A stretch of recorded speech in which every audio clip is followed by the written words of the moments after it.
সূরা কাহফ যদি কেউ মুখস্থ করে, তেলাওয়াত করে নিয়মিত, বিশেষ করে সূরা কাহফের প্রথম 10টা আয়াত যদি কেউ মুখস্থ করে, নবী করিম সাল্লাল্লাহু আলাইহি সাল্লাম বলেছেন কিয়ামতের আগে দাজ্জালের যে ফিতনা আসবে, যেই ফিতনায় বহু মানুষ দাজ্জালকে আল্লাহ মনে করে বেঈমান হয়ে জাহান্নামে যাবে, এই ফিতনা থেকে পৃথিবীতে এমন কোন নবী ছিল না, এমন কোন রাসূল আসেন নাই।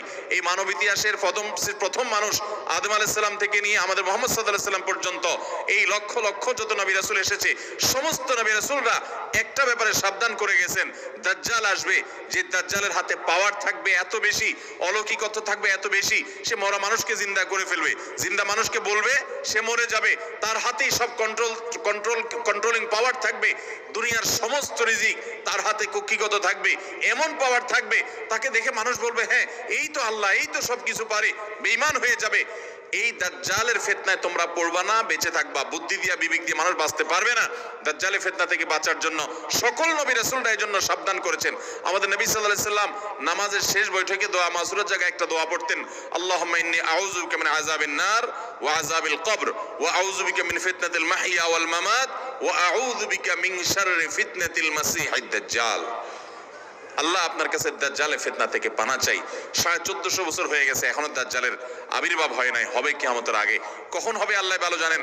কিন্তু নবী সাল্লাল্লাহু আলাইহি সাল্লাম বলেছেন সূরা কাহফের প্রথম 10 আয়াত যদি কেউ মুখস্থ করে, তো এই ব্যক্তিকে আল্লাহ রাব্বুল আলামিন এবং যদি তেলাওয়াত করে, এই ব্যক্তিকে আমলের মাধ্যমে দাজ্জালের ফিতনা থেকে আল্লাহ বাঁচিয়ে রাখবেন। সূরা কাহফ পড়ব। কোন সূরা পড়ব? সূরা কাহফ। যারা কোরআন পড়তে পারেন না তারা শুনবেন, আর যারা পড়তে পারেন তারা নিজে পড়বেন। সূরা কাহফ যদি জুমার দিন কেউ পড়ে, নবী করিম সাল্লাল্লাহু আলাইহি সাল্লাম বলেছেন এই সূরাটা তার জন্য নূর হবে, নূর, আলো আল্লাহর তরফ থেকে। কিয়ামতের ময়দানে ভয়াবহ গুটগুটে অন্ধকার হবে। কিয়ামতের একটা ভয়াবহ শাস্তি হলো অন্ধকারের শাস্তি। ভাইরা আমার, অন্ধকারের শাস্তি মানে এমন ভয়াবহ অন্ধকার হবে যে দুনিয়ার অন্ধকারের সাথে কোনো তুলনাযোগ্য নয়।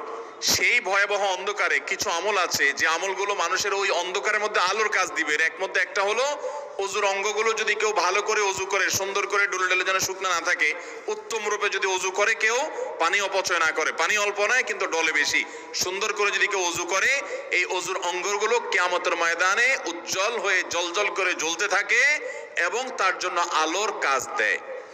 সবাই যখন অন্ধকারের আযাবের মধ্যে নিমজ্জিত থাকে, হাউতাশ করে, তখন এই ব্যক্তির এই আমলটা তার আলো ভূমিকা আসে।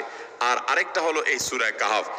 অন্য অনেক উলামা ইকরাম বলেছেন এর ব্যাখ্যা হলো সূরা কাহফ যদি কেউ এক বৃহস্পতিবারে পড়ে, পরের বৃহস্পতিবার পর্যন্ত, এক শুক্রবারে যদি পড়ে, পরের শুক্রবার আগ পর্যন্ত পুরো সপ্তাহব্যাপী তার ভিতরে নূর, ঈমানের নূর, তাকওয়ার নূর, ইলমের নূর, আমলের নূর, ভালো মানুষ হওয়ার নূর তার ভিতরে আল্লাহ তাআলা সৃষ্টি করে দিবেন।